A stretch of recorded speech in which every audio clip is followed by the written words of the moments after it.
হিসাবে এবং বিরোধী দলের প্রতিনিধি হিসাবে আমার কাজ হবে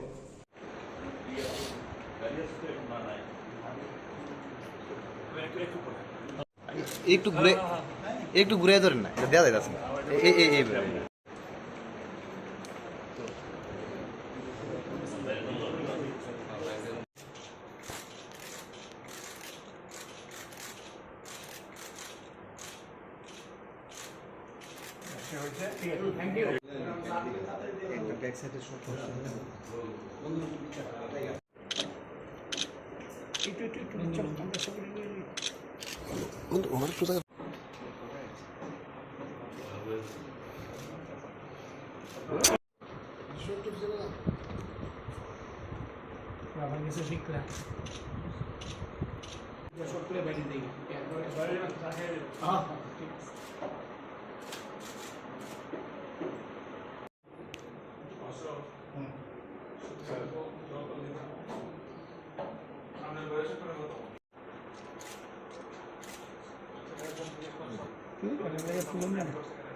আরে কিতা কাজ করুন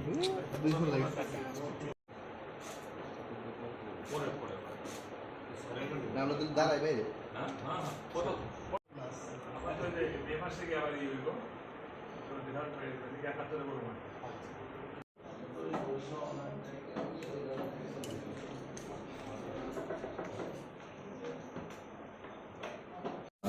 বিধানসভা বিরোধী দলনেতা হিসেবে আপনি কাগজ পেয়ে যাবেন, কি মেসেজ থাকবে? প্র্যাকটিক্যালি তো বিরোধী দলের নেতা আমি ছিলাম, তো টেকনিক্যালি ছিলাম না। কেননা পার্সেন্টেজ অফ ভোট অর্থাৎ ভোট শেয়ার এবং এজ অপোজিশন লিডার যেভাবে সরকারের বিভিন্ন বিষয়ে যেগুলো কি বলে এই জনগণের হিতকর নয় বা ভুল, এগুলোকে তোলার দিক থেকে আমার তো মনে হয় যে তখন যিনি বিরোধী দল নেতা ছিলেন তার চেয়েতেও বেশি আমি চেষ্টা করেছি, উনিও চেষ্টা করেছেন, তাকে আমি করছি না। এটা দুই হলো যে বিরোধী দলের নেতা শব্দটা একটু নেগেটিভ, নেতিবাচক। বিরোধী দল নেতা মানে হলো সরকারের শুধু বিরোধিতা করে না, এটা part and parcel of the governance. আমাদের সংবিধানের যে মাহাত্ম্য হলো এটা, এই দেশে শুধু শাসক দল না, বিরোধী দল এবং তার নেতাকেও সাংবিধানিকভাবে স্বীকৃতি দেওয়া হয়েছে পার্লামেন্ট এবং আর সমস্ত এই যে হাউসগুলোতে। তো এই জায়গায় দাঁড়িয়ে যে বিরোধী দলের নেতা হিসাবে আমার কাজ হবে সরকারের যে সমস্ত ভালো কাজ, জনহিত কাজ, এটাকে দুহাত তুলে সমর্থন করা এবং এটা যাতে আরও সুন্দরভাবে সঠিক সময়ে ভালোভাবে রূপায়িত হয় এই ক্ষেত্রেতে আওয়াজ তোলা। আর অন্যদিক থেকে শাসক দল স্বাভাবিক শাসক দল হওয়ার সুবাদে তাদের নজরের মধ্যে কোনো দুর্বলতা বা ত্রুটি থাকলেও এটা শাসক দলের পক্ষে এটা স্বীকার করা মুশকিল, বা শাসক দলের বিধায়করা তাদের নজরে পড়লেও এটা করতে পারেন না। তো বিরোধী দলের নেতা হিসাবে এবং বিরোধী দলের প্রতিনিধি হিসাবে আমার কাজ হবে যে সরকারের সমস্ত ভালো কাজের যেমন সমর্থন করা, ঠিক তেমনি যেখানে ভুল হচ্ছে, ভ্রান্তি হচ্ছে বা জনবিরোধী কাজ হচ্ছে এটাকে জনসমক্ষে তুলে ধরা।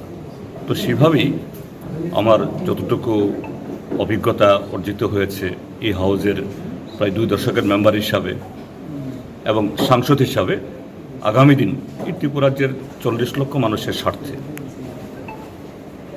শুধু সরকারের বিরোধিতা করা না, মানুষের স্বার্থে সে বিষয়গুলো কীভাবে হাউজে এবং হাউজের বাইরে এটাকে তুলে উঠতে পারি সে চেষ্টা আমি চালাব। বিধানসভায় সংখ্যালঘুদের নিরিখে তৃতীয় দল থেকে প্রধান বিরোধী দল হিসেবে উঠে এসছে সিপিএম তথা বামপন্থীরা, এর প্রভাব লোকসভা নির্বাচনের মধ্যে পড়বে বলে মনে করেন? না, আমি এটা এই ভবনে এই মন্তব্য করব না। নির্বাচনের সম্পর্কে কোনো বক্তব্য করবো না, এটা উচিত নয়। এখন কোড অফ কন্ডাক্ট চালু আছে। যারা এর আগে বিরোধী দলনেতা ছিলেন তারা কি তাদের সঠিক ভূমিকা পালন করেছে বলে মনে করছেন? না না, সবাই সবার মতো করে তাদের সর্বোৎকৃষ্ট যে কন্ট্রিবিউশন তারা পালন করেছেন। তারা যে ধরনের ভূমিকা নিয়েছেন, কতগুলো 21 বছর তো আমি সাক্ষী ছিলাম, সেগুলো যেমন তাদের কাছ থেকে আমি শিখব, এবং গত 1 বছরও যিনি ছিলেন তারও অনেক চেষ্টা ছিল তার সমস্ত এরকম ভালো কাজ জনস্বার্থে, আমি পার্টির কথা বলছি না, জনস্বার্থে সেগুলো যাতে কাজে লাগাতে পারি, এটা আমি চেষ্টা করব। অবশ্যই আমার আগে যারা বিরোধী দল নেতা ছিলেন প্রত্যেকেই তাদের দায়িত্ব তারা পালন করে গেছেন। আপনি কত পত্র তুলে দিলেন, বিষয়টা নিয়ে যদি বিস্তারিত বলেন। এটা সাংবিধানিক নিয়ম। আমাদের ত্রিপুরা রাজ্যে বিধানসভার আসন আছে 60খানা। এতদিন ত্রিপুরা মথা ছিল বিরোধী দলের, এবং যার নেতৃত্ব করতেন অনিমেষবাবু। তো ত্রিপুরা মথা যখন ভারতীয় জনতা পার্টিকে সমর্থন করলো এলআই পার্টি হিসাবে, তো অটোমেটিকলি ত্রিপুরা মথা এবার চলে এলো শাসক দলে সাপোর্টার হিসাবে, এলআই পার্টি হিসাবে। তো out of 60 number MLS, CPIM have 10 numbers. তো সাংবিধানিক নিয়ম নীতি অনুসারে সিপিআইএমই এখানে বিরোধী দলের নেতৃত্বের মর্যাদা পাবেন, এবং সিপিআইএম পার্টির গাইডলাইন হিসাবে ওনাদের চিঠি বলে যে ওনারা জিতেনবাবুকে বিরোধী দলের নেতৃত্ব পদে বসাতে চান, সেই মোতাবেক আমি আজকে স্বীকৃতি দিয়ে দিলাম জিতেনবাবুকে বিরোধী দলের নেতা হিসেবে এখানে ওনার ভূমিকা পালন করবেন। স্যার, এটা কততম বিরোধী দলনেতা হিসেবে করছেন উনি? কততম? আসলে এখনও চলছে 13th বিধানসভার এখন তো সেটা তো বলতে গেলে তো যখন থেকে বিরোধী দলের অ্যাসেম্বলি শুরু হয়েছে 1967 থেকে, ঠিক না? 63 থেকে, তো 63 থেকে তো আজ পর্যন্ত কতজন বিরোধী দলের নেতা হয়েছে তো সঠিক বলতে পারবো না। এমনিতে যে সাপোজ আমাদের জানা মতন নৃপেন চক্রবর্তী বাবু ছিলেন বিরোধী দলের নেতা, তারপরে এরপরে নৃপেন বাবুর পরে বিরোধী দলের নেতৃত্বে এলেন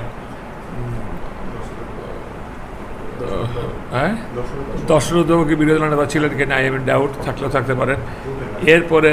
এরপরে বিরোধী দলের নেতা চলে এলেন আমাদের রতনলাল বাবু, একসময় সমীরবাবু ছিলেন, সম্ভবত জহরসা বাবু ছিলেন কনফার্ম বিরোধী দলের নেতা। তারপরে আপনার রতনবাবুকে পেলাম, সুদীপবাবুকে পেলাম বিরোধী দলের নেতা, এবার অনিমেষবাবুকে পেয়েছি, এবার আমরা জিতেনবাবুকে পেলাম। মানিক সরকারকেও পেয়েছি। Yes right. আমাদের প্রাক্তন মুখ্যমন্ত্রী মানিক সরকার বাবুকে আমরা বিরোধী দলের দেশে পেয়েছি। তারপরে উনি হলেন জিতেন চৌধুরী। এখন হলেন সর্বশেষ 13th অ্যাসেম্বলিতে জিতেন চৌধুরী।